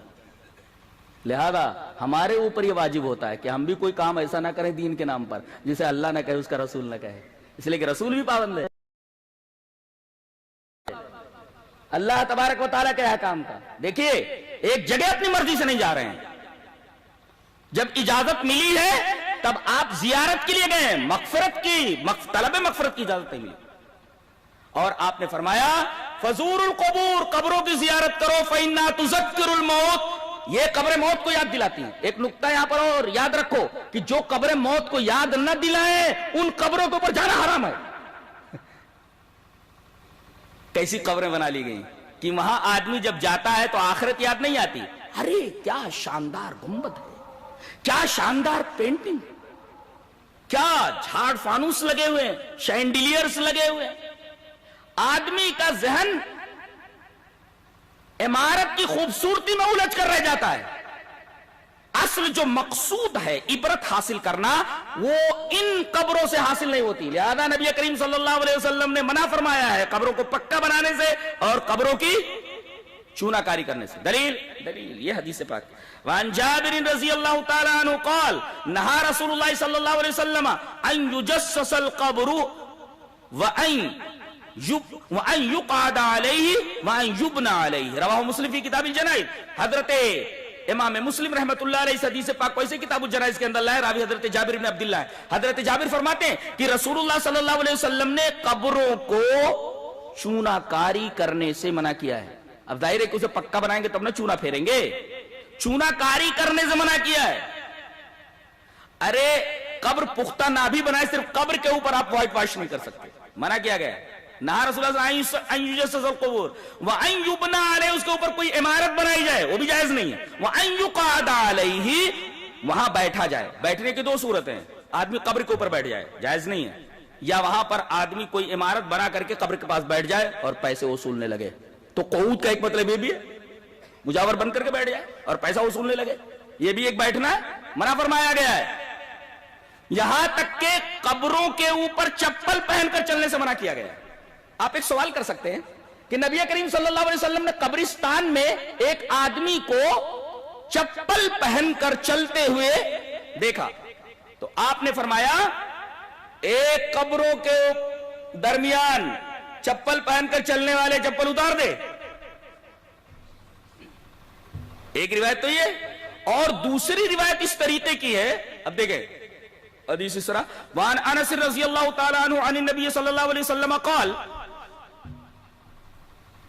ان العبد اذا اذی فی قبرہ وتولى عنہ اصحابہ انہ لیسمع قرع نعالہم، رواہ ابو داؤد فی کتاب الجنائز۔ حضرت امام ابی داؤد اس حدیث پاک کو ایسے کتاب الجنائز کے اندر لائیں، راوی حضرت انس بن مالک ہیں۔ حضرت انس فرماتے ہیں کہ رسول اللہ صلی اللہ علیہ وسلم نے ارشاد فرمایا کہ جب کسی آدمی کو اس کی قبر میں رکھ دیا جاتا ہے اور اس کے ساتھی دفنا کر اسے واپس چلتے ہیں تو وہ ان کے چپلوں کی آواز سنتا ہے، چپلوں کی آواز سنتا ہے، تو چپل پہن کر قبرستان میں جانا جائز ہوا۔ اور یہ آدمی، یہ حدیث جس میں نبی کریم صلی اللہ علیہ وسلم نے فرمایا کہ اے چپل پہن کر قبروں کے درمیان چلنے والے چپل کو اتار دے، ایک حدیث کے اندر ہے کہ چپل پہن کر جا رہے ہیں لوگ اور چپل پہن کر واپس ہو رہے ہیں، تبھی تو ان کے چپلوں کی آواز سننا ہے۔ تو ایک حدیث سے چپل پہننے کی ممانعت ہے اور ایک حدیث سے جواز ملتا ہے۔ دلیل یہ ہے، اور دونوں حدیثوں میں تطبیق یہ ہے کہ اگر قبرستان میں کوئی ایسا راستہ بنا ہوا ہو جو قبروں سے الگ ہو، جیسے ہوتا ہے کہ بیچ میں راستہ بنا ہوا ہوتا ہے، اس طرف قبریں ہوتی ہیں اس طرف قبریں ہوتی ہیں، کئی طرف سے قبریں ہوتی ہیں لیکن بیچ میں راستہ بنا ہوا ہوتا ہے، تو یہ جو راستہ چلنے کے لیے بنا ہوا ہے اس پر آدمی چپل پہن کر چل سکتا ہے، مگر نیچے اتر کر کے قبروں کے درمیان سے قبر پر چپل پہن کر نہیں چل سکتا، اس لیے دونوں حدیثوں پہ تطبیق ہو جا رہی ہے۔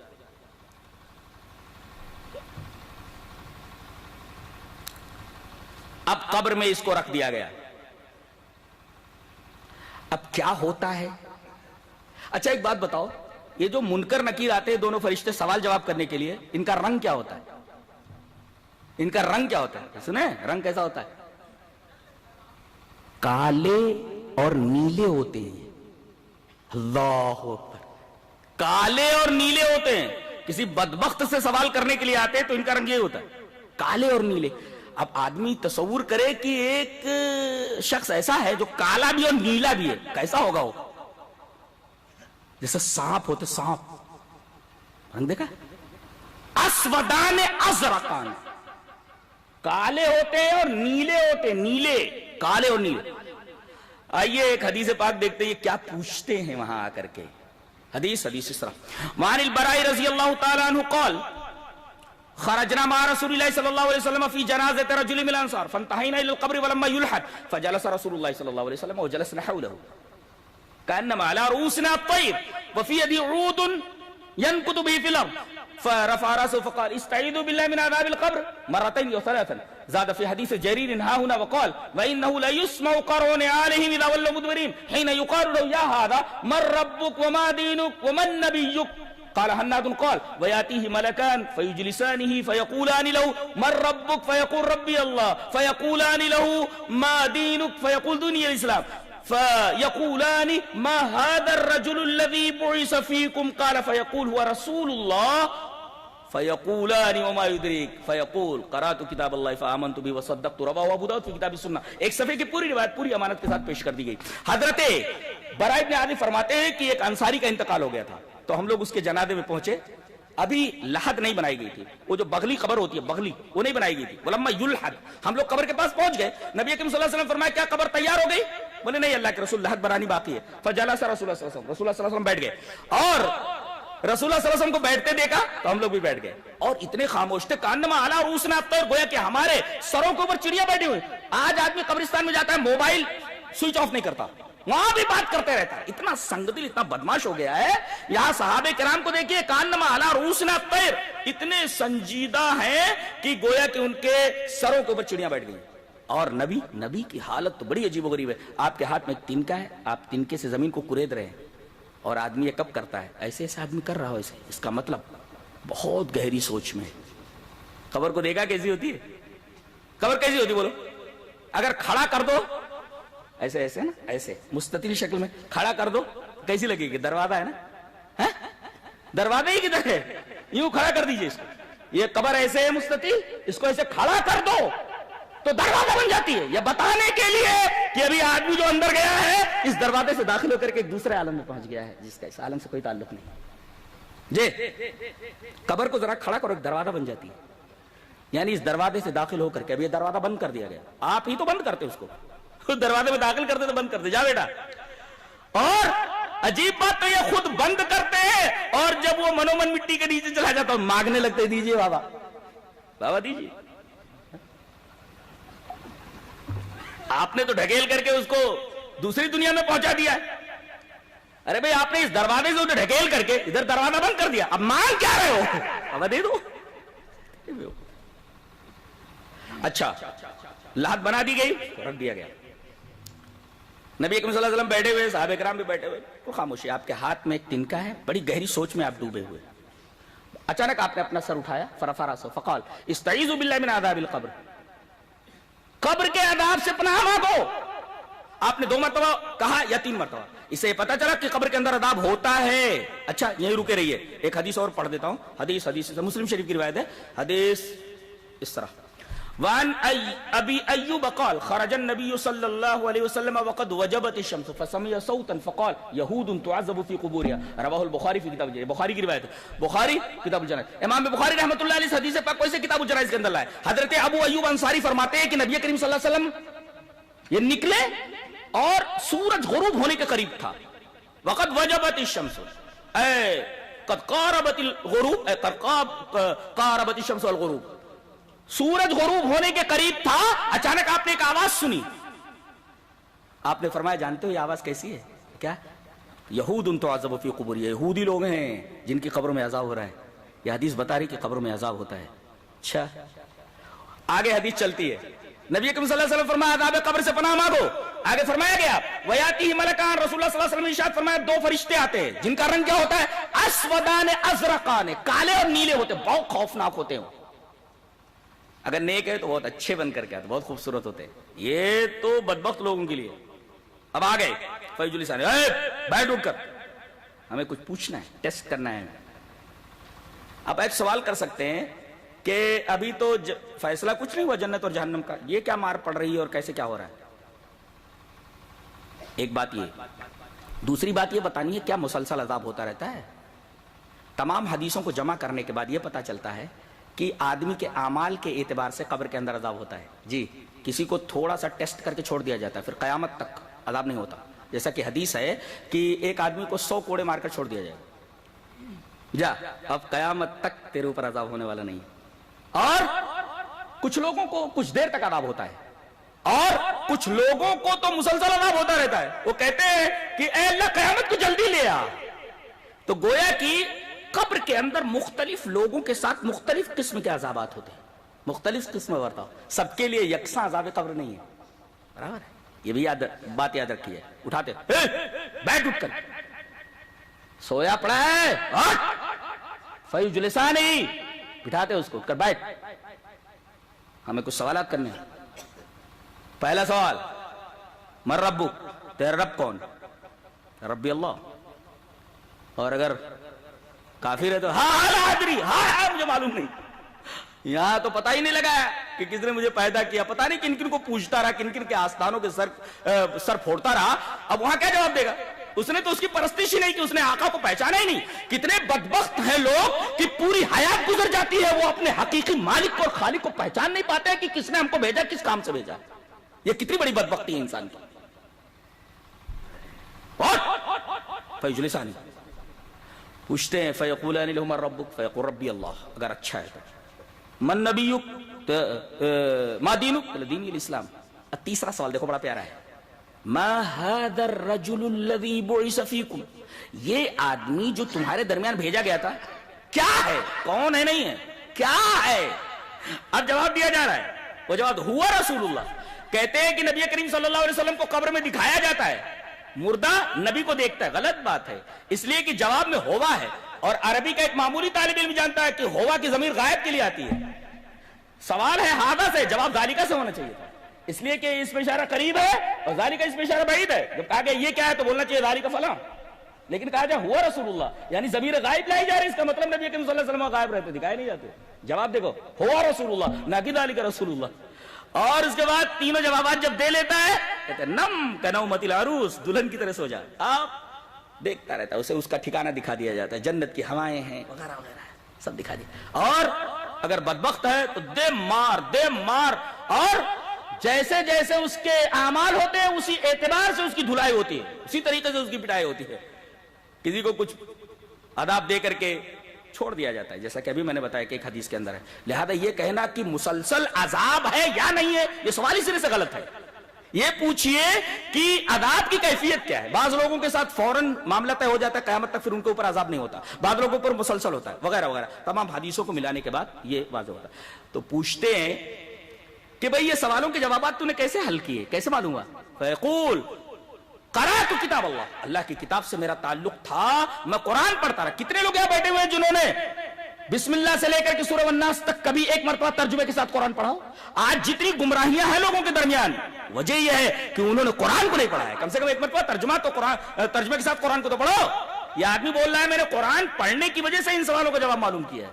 فیقول قرأت کتاب اللہ فآمنت بہ وصدقت، اس کی تصدیق فرمائی. اور ساتھ میں نبی کریم صلی اللہ علیہ وسلم کی جو شرح ایکسپلینیشن ہے وہ دیکھیے. ابھی میں نے بتایا نہیں، فردر انفارمیشن کے لیے آپ کو کتاب اللہ اور سنت رسول سے رجوع کرنا ہے.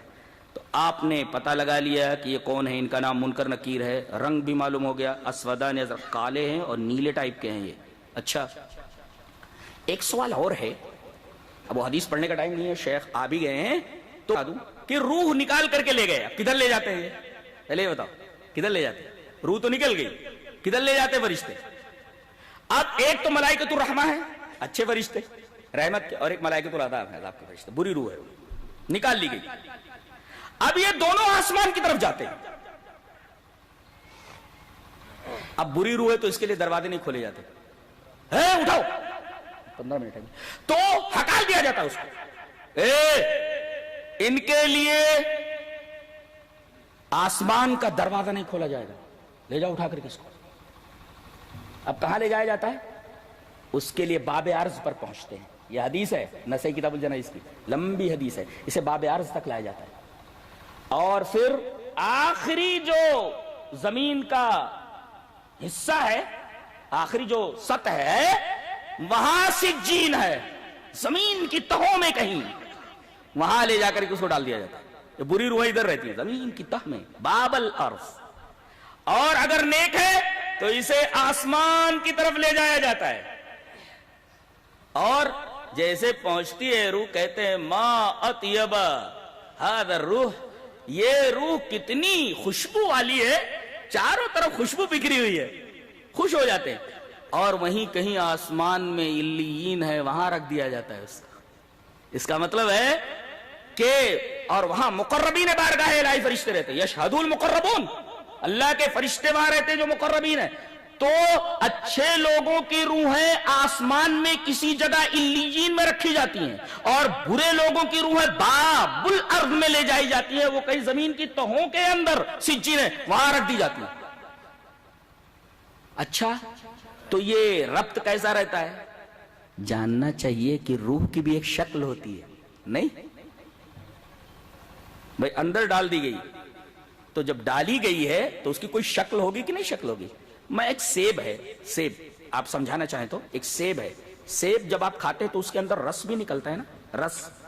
تو گویا یہ سیب جسم ہے اور اس کے اندر جو رس ہے وہ اس کی روح ہے، لیکن رس کی ایک شکل ہے، الگ سے نکال کر کے دیکھو نا اس کی شکل نہیں ہے بھائی، رس کی ایک شکل ہوتی ہے. ایسے ہی آدمی کے بدن میں جو روح ڈالی جاتی ہے اس کی بھی ایک شکل ہوتی ہے، اس کی بھی ایک شکل ہوتی ہے. اور میرا خیال ہے کہ کچھ ایسی ہوتی ہے ایک حدیث کی روشنی میں، جیسے ہوا ہوتی ہے، جیسے اس حدیث میں ثم ينفخ فيه الروح، پھر روح کو اس میں پھونک دیا جاتا ہے، یعنی کوئی لطیف چیز ہے.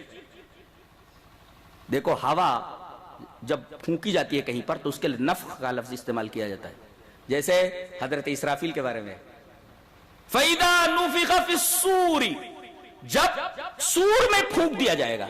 تو یہ جو پھونکی گئی ہے یہ کیا چیز ہے؟ ہوا ہے نا. اور یہی لفظ روح کے بارے میں استعمال کی گئی ہے. ہوا جیسی کوئی چیز ہے، لیکن ہوا تو محسوس ہوتی ہے، دکھائی نہیں دیتی، مگر روح محسوس بھی نہیں ہوتی، دکھائی بھی نہیں دیتی. یہ فرق ہے ہوا میں اور روح میں. سمجھ بات آئی؟ یہ فرق ہے. ہوا محسوس ہوتی ہے، لگتی ہے نا، ٹھنڈی ہے، گرمی ہے، لیکن روح اتنی لطیف ہے کہ محسوس بھی نہیں ہوتی اور دکھائی بھی نہیں دیتی. ایک بات تو یہ معلوم ہوئی، اور اس کو اسی سجین کے اندر یا علیین کے اندر رکھ دیا جاتا ہے، لیکن اس کے بعد بھی اس کے جسم سے اس کا رابطہ رہتا ہے. کیسا رابطہ رہتا ہے؟ جیسے سورج کا رابطہ رہتا ہے زمین کی تمام چیزوں سے کرنوں کے ذریعے، ایسے ہی یہ حضرت علی کی تفسیر ہے کہ کرنوں کے ذریعے جیسے آفتاب اپنا تعلق زمین کے ذرات سے قائم رکھتا ہے، ایسے ہی روح کا تعلق برزخ میں اپنے جسم سے رہتا ہے. آپ یہ کہہ سکتے ہیں کہ کسی کو شیر کھا لیتا ہے، کسی کو مچھلی کھا لیتی ہے، پھر آپ کو جاننا چاہیے کہ وہ بھی قبر کے اندر ہی پہنچتا ہے، چاہے اسے شیر کھا لے. اس لیے کہ شیر جب مر جائے گا تو وہ بھی مٹی میں جائے گا نا. اور مچھلی سمندر کا ایک اصول ہے، جب تک مچھلی زندہ ہے تب تک اپنے اندر لیے رہتا ہے، مچھلی مر جائے تو اسے باہر اٹھا کر کے پھینک دیتا ہے، کسی بے جان چیز کو قبول نہیں کرتا ہو. جی جس کے اندر سول ہو، روح ہو، جب تک روح بدن کے اندر رہتی ہے مچھلی کے، تب تک سمندر اسے چھپائے رکھتا ہے، اور مچھلی کے اندر سے روح نکل جاتی ہے تو باہر اٹھا کے پھینک دیتا ہے.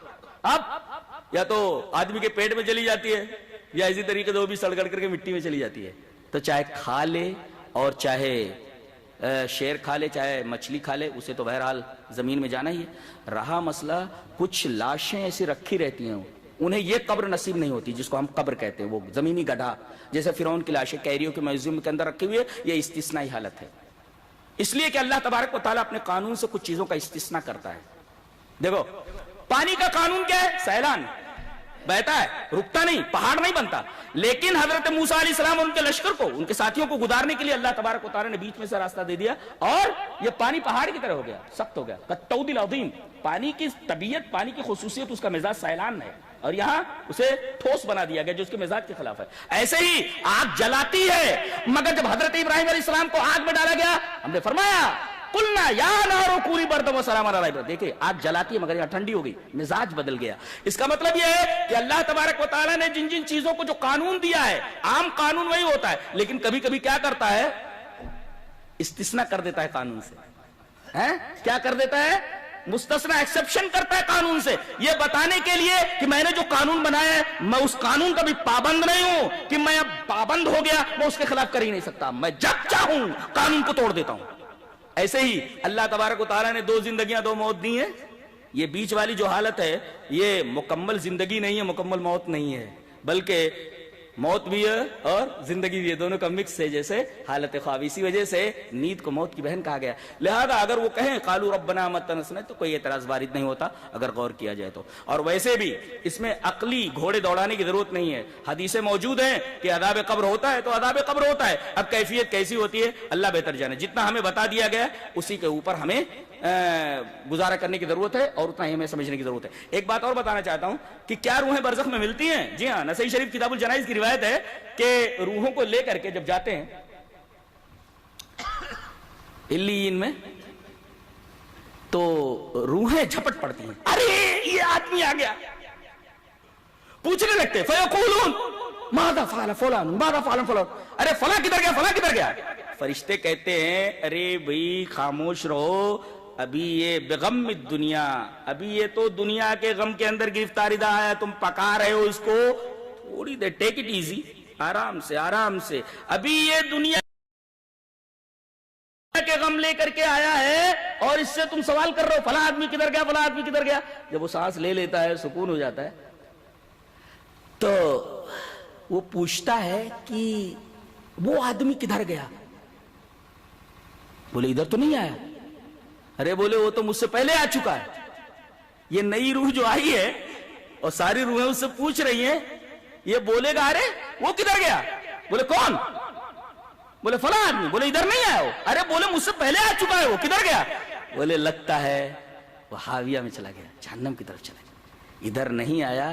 اس کا مطلب یہ ہے کہ وہ سجین میں پہنچ گیا ہے۔ پتہ یہ چلا کہ علیین کے اندر روحیں ایک دوسرے سے متعارف ہوتی ہیں، ایک دوسرے کو پہچانتی ہیں، جو وہ ایک دوسرے سے سوال کرتی ہیں، ارے اس گاؤں میں کتنے لوگ تھے، کیسے کیا ہوا، پورے حالات لیتی ہیں۔ فرشتے تھوڑی دیر روکتے ہیں کہ ابھی یہ دنیا کے غم سے چھٹکارا پا کر کے آیا ہے، ابھی سے آرام کر لے رہے تو پھر سوال وغیرہ کرو۔ اس کا مطلب روحیں علیین کے اندر رہتی ہیں، یہ بھی معلوم ہوا، اور بری روحیں سجین کے اندر رہتی ہیں، یہ بھی معلوم ہوا۔ تو یہ عذاب قبر کی ایک کیفیت ہے، اور نبی کریم صلی اللہ علیہ وسلم ہر نماز کے اندر یہ دعا مانگا کرتے تھے۔ دلیل یہ حدیث پاک، وعن عروۃ ان عائشہ رضی اللہ تعالی عنہ اخبرته ان النبي صلی اللہ علیہ وسلم كان يدعو في صلاته اللهم اني اعوذ بك من عذاب القبر واعوذ بك من فتنة المسيح الدجال واعوذ بك من فتنة المحيا والممات اللهم اني اعوذ بك من الماسب والمغرم فقال له قائل ما اكثر ما تستعيذ من المغرم فقال ان الرجل اذا غرم حدث فكذب ووعد فاخلف رواہ ابو داؤد فی کتاب الصلاۃ۔ حضرت عروہ فرماتے ہیں کہ حضرت عائشہ نے ان کو بتایا کہ نبی کریم صلی اللہ علیہ وسلم نماز کے آخر میں درود شریف کے بعد یہ دعا ضرور پڑھتے تھے۔ کان نبی صلی اللہ علیہ وسلم یدعو فی صلاۃ، کیا اللہم انی اعوذ بک من عذاب القبر، اے اللہ میں عذاب قبر سے تیری پناہ چاہتا ہوں، اور ان چیزوں سے، دجال کے فتنے سے، موت کے فتنے سے، زندگی کے فتنے سے، اور قرض سے اور گناہ سے۔ تو سوال کرنے والے نے سوال کیا کہ آپ کتنا قرض سے پناہ مانگتے، آپ قرض سے کتنا پناہ مانگتے؟ نبی اکرم صلی اللہ علیہ وسلم نے ارشاد فرمایا جب آدمی قرض دار ہوتا ہے تو بولتا ہے تو جھوٹ بولتا ہے، اور وعدہ کرتا ہے تو خلاف ورزی کرتا ہے۔ کتنے لوگ ہیں جو قرض لے لیتے ہیں اس نیت سے کہ دینا نہیں ہے، بعض لوگ ہیں جو قرض لینے کے بعد پھر دکھائی نہیں دیتے، یا جب ملتے ہیں تو طرح طرح کے بہانے تراشتے ہیں۔ اور نبی کریم صلی اللہ علیہ وسلم کی عادت مبارکہ تھی کہ جب کوئی مرتا تو پوچھتے تھے کہ یہ آدمی مقروض تو نہیں ہے، اگر پتا چلتا کہ یہ آدمی قرض دار ہے تو نماز جنازہ نہیں پڑھتے تھے، اب کہہ دیتے تھے کہ اس کی نماز جنازہ تم پڑھ لو، میں نماز جنازہ نہیں پڑھتا۔ تو جب انسان مقروض ہو جاتا ہے تو جب بولتا ہے تو جھوٹ بولتا ہے، اور جب وعدہ کرتا ہے تو اس کی خلاف ورزی کرتا ہے، لہذا آدمی قرض لینے سے بچے۔ کتنے لوگ سر سے پیر تک قرض میں ڈوب جاتے ہیں، کچھ لوگ لون لے لیتے ہیں اور ان کے گھر بار سب کرک کر لیے جاتے ہیں۔ تو اس حدیث سے استدلال یہ کرنا ہے کہ نبی کریم صلی اللہ علیہ وسلم ہر نماز میں ایک دعا مانگتے تھے جس کے اندر پہلی چیز یہی تھی اللہم انی اعوذ بک من عذاب القبر، اے اللہ میں تیری پناہ چاہتا ہوں قبر کے عذاب سے۔ تو یہ چونکہ آخرت کی پہلی منزل ہے، آدمی کو تیاری کر لینی چاہیے اس پہلی منزل کے اندر کیا ہونے والا ہے، اور یہ عنوان بہت ہی سنجیدہ، بہت ہی سیریس ہے، آدمی اس کے اوپر بہت ہی غور کرے، اور تنہائی میں کبھی ہو جائے غور کرے گا تو اس کے رونگٹے کھڑے ہو جائیں گے۔ اللہ تبارک و تعالی ہمیں عذاب قبر سے محفوظ رکھے۔ وآخر دعوانا الحمدللہ رب العالمین۔ قواک اللہ، اللہ یسلمک من المصائب والآلام۔